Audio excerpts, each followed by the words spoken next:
Congress appropriated $3.1 billion to the Secret Service for the current fiscal year, which was $265 million less than fiscal year 2023.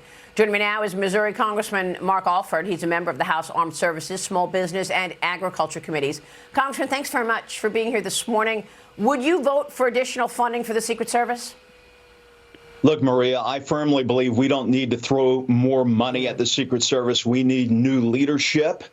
I do believe that the Secret Service needs to be moved from Homeland Security, which has become really a political tool, I think, of this administration when you consider the biggest liar since Pinocchio is running Homeland Security, Mayorkas, right now. It needs to go back to Treasury. Chairman of the Small Business Committee, whom you know, Roger Williams, proposed this last year. Trump proposed it in his 2021 budget. It makes more sense under Treasury. We need a change of approach, tighten up the leadership, and protect our past and future presidents. Look, you make very important points. I'll tell you right now, the people are sick and tired of the failure of accountability of Alejandro Mayorkas, okay? Mayorkas was in charge and is in charge of a wide-open border where 10 million illegals have come in. Many of them are not vetted at all. We've got 2 million gotaways. We've got massive, dangerous Venezuelan gangs running around America and intimidating everybody. Alejandro Mayorkas has yet to answer for any of this. And now we've got the Secret Service failures, also under Alejandro Mayorkas. You are an elected official. What are you doing about it? Well, look, Maria, we impeached in the House Alejandro Mayorkas. The problem is Schumer and his Senate shenanigans. No one over there wants to do anything. They don't want to rein in Homeland Security. Mayorkas said from the very beginning there was no chaos at the border. We know there was chaos at the border. He tried to tell us that border agents were using whips on people. We know those weren't whips. I've ridden a horse for many years. That was a rein. But he never admits his mistake. He comes to Congress in his really arrogant tone and denies the truth and outright lies. It's time for him to go. Schumer won't do anything about it, but he won't do anything. We passed the H.R. 2, the Homeland Security bill. We sent it over there more than a year ago. They won't do anything. I understand, but can you just keep saying he won't do anything about it? Is that it? I mean, the last time I checked, lying to Congress was a felony. You're telling me the chairman of Homeland Security, the director of Homeland Security, in charge of all of this stuff, the open border, Secret Service failures, et cetera, has come in front of your committees, has come in front of Congress and lied. Isn't that a felony? What are you doing about it? It is.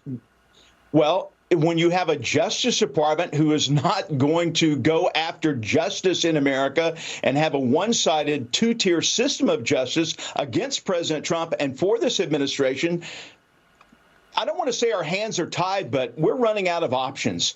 We have done our part. We have impeached Mayorkas. We have gone through regular order to do that. We have laid out the facts. We've got to get new leadership in the Senate. And Maria, this is why this election is the most consequential for the course of our nation that I have ever seen, not just for the White House, but increasing our majority in the U.S. House so we can actually get something done. So winning back the Senate. Who's overseeing the DOJ? Who's overseeing the DOJ? Well, you have Attorney General who wanted to be a Supreme Court justice who was denied that opportunity, and I think rightfully so, by Mitch McConnell and those who did not see him as a fit member of the U.S. Supreme Court. So there are a lot of sour grapes and anger in this administration, and it's taking its toll on the American people. It sure is. We're going to be watching all of this, and it's just outrageous that you've got an individual leading at the top of this here pyramid, Alejandro Mayorkas, overseeing the wide-open border that is impacting Americans left and right, and the Secret Service, which almost killed President Trump. These incidents almost killed President Trump, and the Secret Service failures around them. And here's the guy overseeing it, and he's still just coming into Congress, as you're saying, lying about it. Well, we're going to have to keep the spotlight on Alejandro Mayorkas. I don't know where this is going, but this is just outrageous. I'm tired of their games, I do want to ask you about economics and agriculture, sir, while I have you. Experts are weighing just how different the economy and small business would look like under Trump versus Harris. So let's go through that. Trump is proposing no tax on tips, no tax on Social Security, and his latest proposal, no tax on overtime. He's promising workers who clock more than 40 hours a week tax-free overtime income, which sounds to me like a good plan because you're really targeting the people who are the hardest working in our country. They're working more than 40 hours. Trump is focusing on lowering taxes and creating business-friendly practices overall. But Harris is proposing a $50,000 tax deduction for small business startups. That's a huge jump from the current $5,000 deduction. Harris says she wants the government to receive 25 million small business applications by 2025. Compare these two plans, and is this small business idea of lifting that to $50,000, is that going to move the needle on anything? How do you get this economy out of where we are? Because we all know that if the Fed is considering a 50 basis point cut, we're in big trouble in terms of an economic slowdown. We know that. We are, because you're exactly right, Maria. And this comes down to a shift in ideology, or contrast in ideology. The Democrats and Harris want to give away everything.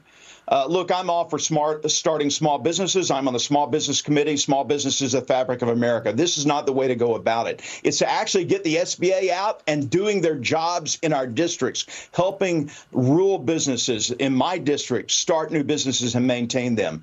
Trump wants to give money back that the federal government has been holding on to. And these ideas that he's proposing, no tax on tips, no tax on overtimes, they are going to cost money. The latest proposal, I think, is $25 billion a year, the estimate that I looked at.